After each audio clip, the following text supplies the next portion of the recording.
दोस्तों, आप सोचिए जरा, आप अपने पूरे परिवार के साथ रात को खाना खाकर सोएं। अगली सुबह जब आप उठे तो आपको पता चला कि रातों रात आपका पड़ोसी गांव पूरा ही तरह से खाए।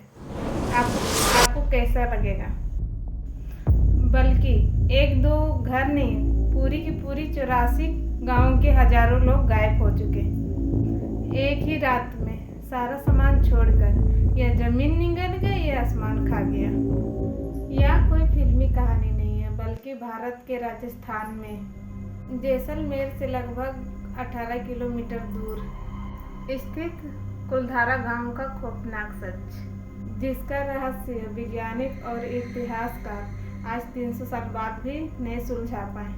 आज यह गांव पूरी तरह से खंडर हो चुका है और इसे भारत की सबसे डरावनी और इसे भूतियों जगहों में से एक माना जाता है। लेकिन उस काली रात ऐसा क्या हुआ था कि हंसता खेलता पूरा गांव एक ही पल में शमशान बन गया?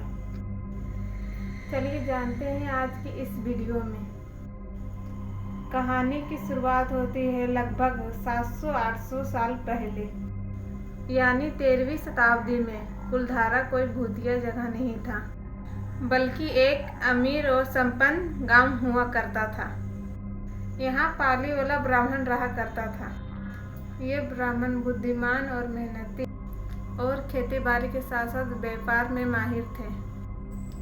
कहा जाता है कि उस दौर में भी बेहतरीन तकनीक पानी इकट्ठा करने की जानते थे, जिससे तपती रेगिस्तान में भी वे शानदार खेती कर लेते थे। कुलधारा के आसपास ऐसे ही 84 गांव थे। लोग मिट्टी और पत्थरों के 2 मंजिला खूबसूरत घरों में रहते थे, जिनकी बनावट आज के इंजीनियरों को भी हैरान कर देता है, क्योंकि ये भी घर गर्मियों में भी पूरी तरह से ठंडी रहा करती थी। सब कुछ अच्छा चल रहा था जब तक उस राज्य की दीवान की नज़र जब तक गांव पे नहीं पड़ा। अब यहाँ से एंट्री होती है विलन की। जैसलमेर रियासत के दीवान सलम सिंह एक बहुत क्रूर और लालची इंसान थे। वह पूरे इलाके में सर्वशाली राजा से भी ताकतवर थे।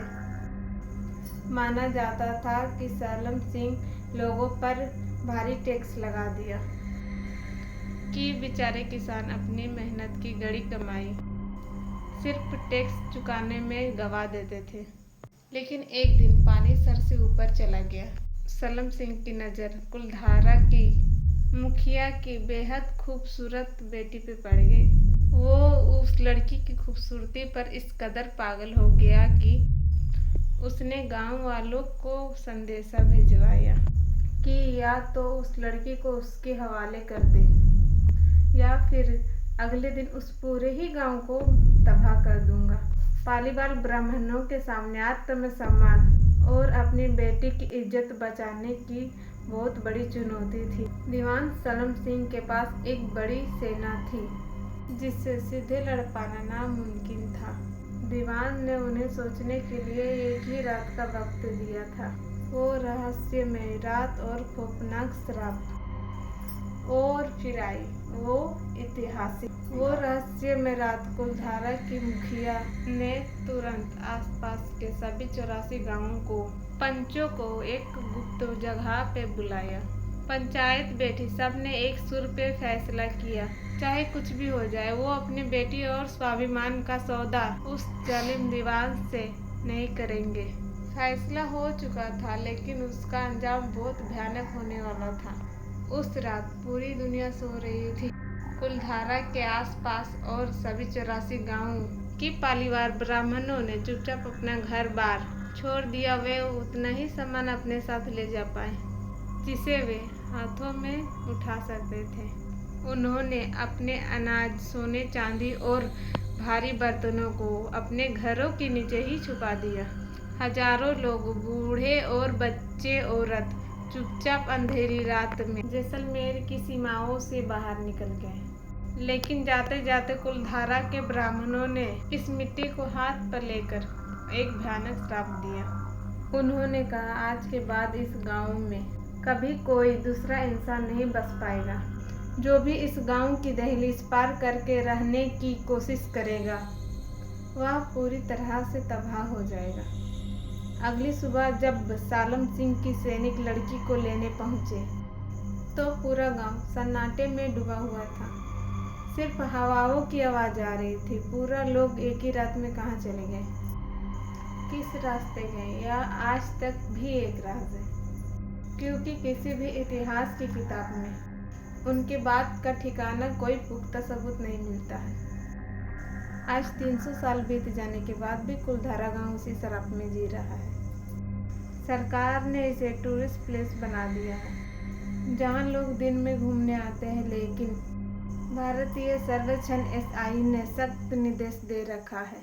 सूरज ढलने के बाद इस गांव की सीमा के अंदर कोई नहीं रुक सकता। शाम होते ही यहाँ बड़े लोहे के दरवाजे बंद कर दिया जाता है। स्थानीय लोगों को मानना है कि आज भी यहाँ उन ब्राह्मणों की आत्मा भटकती है।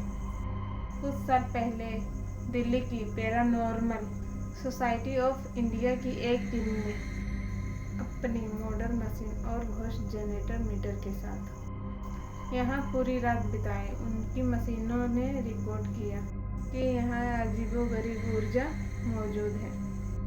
टीम के सदस्य ने यह दावा किया कि यहाँ रात के सन्नाटे में किसी चलने की आवाज़ आई, गाड़ियों के शीशे पे बच्चे के हाथ के निशान और हवा में अचानक तापमान बहुत कम हो गया। यह थी कुलधारा गांव की स्टोरी। आई होप कि आपको अच्छा लगा होगा। अच्छा लगा तो आप मेरे YouTube चैनल को सब्सक्राइब करें।